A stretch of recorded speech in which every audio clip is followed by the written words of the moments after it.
So yeah, we always do something funny every week, so what should we do? You know the Pink Panther film? Yeah. Shot in the Dark? Yeah. Where he keeps releasing that woman from prison and he wants to make the murderer jealous, so he keeps taking her out on a date and he keeps trying to kill him, getting the wrong guy. Yeah. We could have that, we could have someone sort of like a blow dart come in. Sort of, I'll go down and go sort of. We haven't got any blow dart. I decided to fix the car. We bought some new spark plugs a while ago, and I decided that's it. We're going to put them in because we've got this like chugging thing going on. And I undid the screws on the coil packs on top of the spark plugs, and 3 of them come out really easy. And then there was one, it was budged in tight, so I got a screwdriver, put it underneath to wedge it up, and just the top come off the coil pack, snapped it off. Maybe that'll be interesting. We've not really done that before, being completely unprepared. Hello, and welcome to In the Court of the Wenton King. This week we'll be doing something slightly different. Yep, we're doing a new band. We're moving on. And we've decided, rather than doing bands that I know and Sam doesn't know, or we both know, let's explore. Let's explore bands we don't know very well. I mean, there's a lot of bands I really like that I only have like 2 CDs of. So this week we've chosen Camel. We've chosen Camel, and for many years I've had Snow Goose, the famous one, and Moon Madness, and love them. But I've never explored any further, so we're going to be exploring further. That's interesting. Exciting stuff, yeah. It's exciting stuff. Yeah. And it's kind of the same for you as well, isn't it? You've heard the same 2 albums. Yeah. I really like the Snow Goose. So yeah, let's explore. Let's explore with the first album. The first album is Camel, and I love the cover, the aerodynamic camel train. From what I gather, they're formed from two different places. There's the Peter Barden's band, who's the keyboard player, and he had a band and he did a couple of albums actually, so he was technically famous. The rest of the band, the famous guy is Andy Latimer, the guitarist, who were in a band called Strange Brew or The Brew or some, I don't know, probably different names, who didn't have a lot of success, but realised they wanted a keyboard player, so they joined forces. It's not clear who's the main protagonist. It is historically it's Andy Latimer because Peter Barden's left, sort of mid to late 70s, and it's certainly very guitar dominated, which surprised me a bit. I think the keyboard comes in on later albums more. But they're not a massive thing in prog, are they? What do you think of the music? I quite like the music. Actually, it's prog light. It's not sort of it's a specific type of prog that is tasteful prog. There's no weird saxophones going on in there. The keyboards and the guitar work very well together, which is quite often quite difficult. Normally you find that when there's a keyboard in a band, quite often the keyboards get buried somewhere in the mix. Yeah, because it's guitar driven. But that doesn't happen here. You get quite a few good keyboard solos. You do, yeah. And they seem to occupy similar registers as well, which was quite nice. Because of the keyboardness, sort of strikes me as maybe sort of like prog Santana or something like that. I know. Yeah, I thought which is really cool. That surprised me. Yeah, it surprised me because you don't pick that up in the Snow Goose at all. No. And when it gets slightly heavier, slightly more rockier, there's echoes of maybe Deep Purple. I know, not what I was expecting. The obvious comparison is Floydian, not really being like Pink Floyd, but that's the gliding guitar and the keyboards, and but they do have their own sound, which is distinct from that, definitely. And obviously, it's not very lyrical. There are vocals on this album, and it does sound like they were told they've got to have vocals, and somebody drew the short straw. I think they took it in turn. Yeah, they wanted to go, didn't they? Well, they don't sound like they really want to be doing it. They're kind of... It's like what we're in a school and you're having to sing hymns. It's a bit like that. I really like this music. This is my kind of music. I love it. But I can understand the criticism which would be levelled at it. This would be a band that would be used as a justification for punk, if you like. Look, this boring music they were playing, and I can understand a lot of people would find it very boring because musically it's extremely varied, but sonically the sound of it is all the same. Yeah. definitely. A lot of that's the production. It's a kind of muted production, but it suits the music. It's just atmospheric and lovely, brilliant. I mean, you're right. It goes through all the gears. This album, sort of from the slow stuff to the fast stuff. Yeah. And it does hang together as a single piece. I mean, that's important for prog. That the album itself is almost like a single unit of artwork. It is. Yeah. I kind of felt it lost that thread a little bit because there is no. It's not like a concept album. Yeah. And it doesn't have to be a concept album, but the sort of threads that hold it together get a little bit frayed. You know what I mean? Yeah, but it's just still going. It just keeps going. Oh, there's another song now. It's only the first album, and I don't think it's completely apparent from a sort of compositional point of view where they're getting to. They haven't really found themselves in writing. The star of the show for me is the guitar. And so there's a lot of ingredients there coming together. This should be pretty good. Should we do the first song? Yes, let's do that.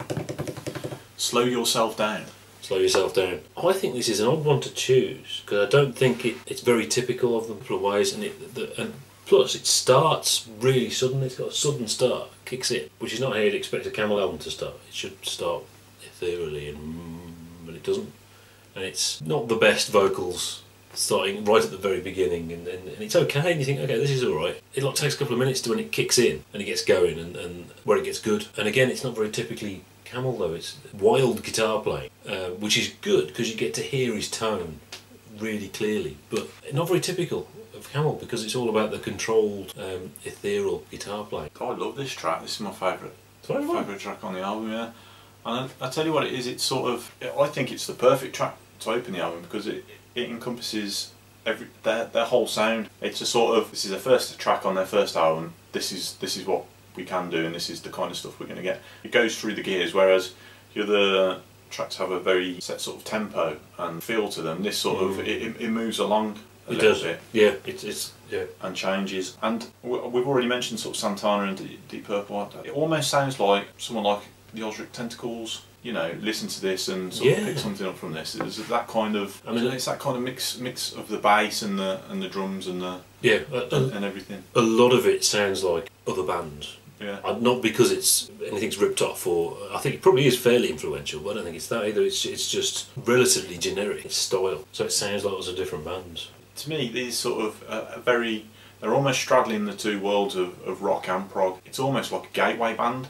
Yeah. So if you're into rock, you could listen to this. You would hear prog elements, and that could actually draw you into sort of exploring prog and other prog bands. Song number 2, Mystic Queen. Oh yeah. A little bit Genesis, I suppose, would be the obvious thing. I'll tell you what I hear in this is, we discovered Steve Wilson about a year ago. I hear a lot of Steve Wilson in this song, in the vocal style and everything.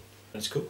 Yeah, it's first track. It ends quite quick. It's quite fast, and then this is a come down. It's a sort of a bit of a breather. It's as close as you get to a ballad on this track, although it's about Mystic Queen. I do think it's a little bit meh though. Yeah, I suspect it's not something they've played much again. Yeah, but it's like the whole album. There's good tunes on it.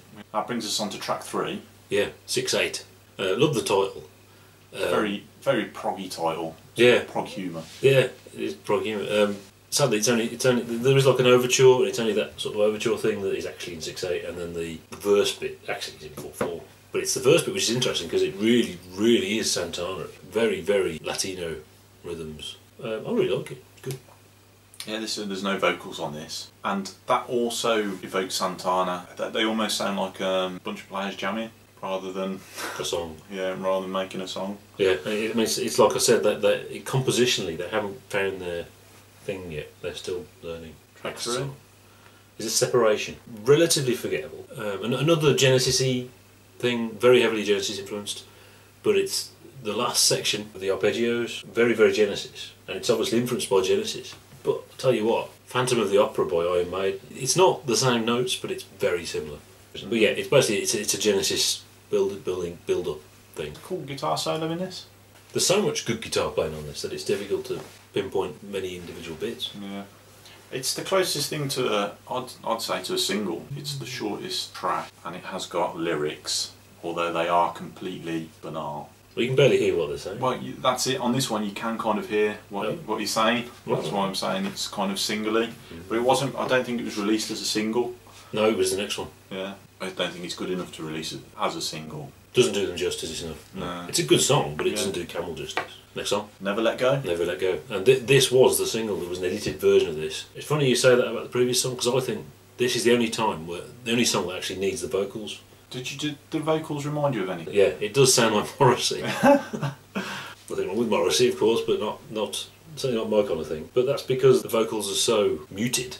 That's just the way it goes. But it is a very good song. It's nice with a nice quiet section in the middle. You can see why they chose it as the single. Yeah, it's kind of a downbeat thing with very Morrissey sound. It's like Morrissey's career in one track. But I mean, musically, it's actually very metal almost, but played obviously in a very different way. I wonder how it would sound with a different singer. Well, with a singer, a proper singer. Curiosity. Oh, Curiosity, yeah. This song is a curiosity. I had to listen to this again just now, about half an hour ago, because I couldn't remember it.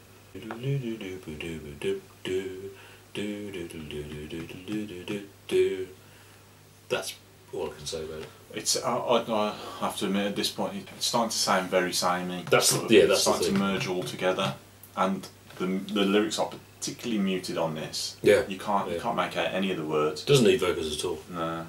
But I mean, we're being harsh, aren't we? Because this is all good. Yeah, if you pulled it out and listened to just that track, you'd think, oh, that's quite cool. The final track, Arubaluba. Arubaluba. This is the big composition really, because this has lots of different sections and lots of changes and stuff. It has a sort of epic theme. It's got a big fanfare-y bit. And there's some sound effects in this as well, aren't there? Yeah, the sound effects. So in that sense, it's more proggy. Yeah.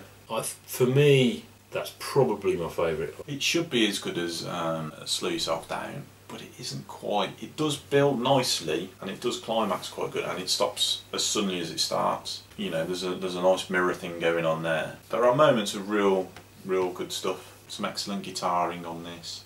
Yeah. There is a distinct lack of epics on here, considering it's not very epic. It is muted and tasteful and good melodies, and that's it. But it's a band learning the ropes, and getting it right. It wasn't a commercial success. No, it wasn't. They had to switch labels, and understandably, there's nothing to sell. Yeah, it does seem very indistinct, really. I think that's the major problem. If you're a muso into prog, it's not proggy enough, I don't think, to really grab your attention. You would like it, but yeah.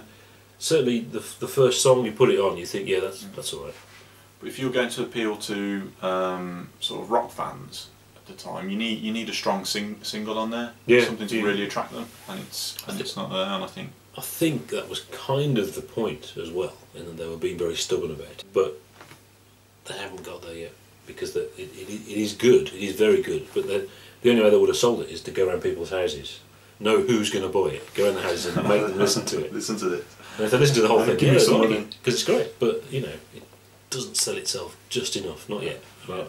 We know the third album does, because it's brilliant.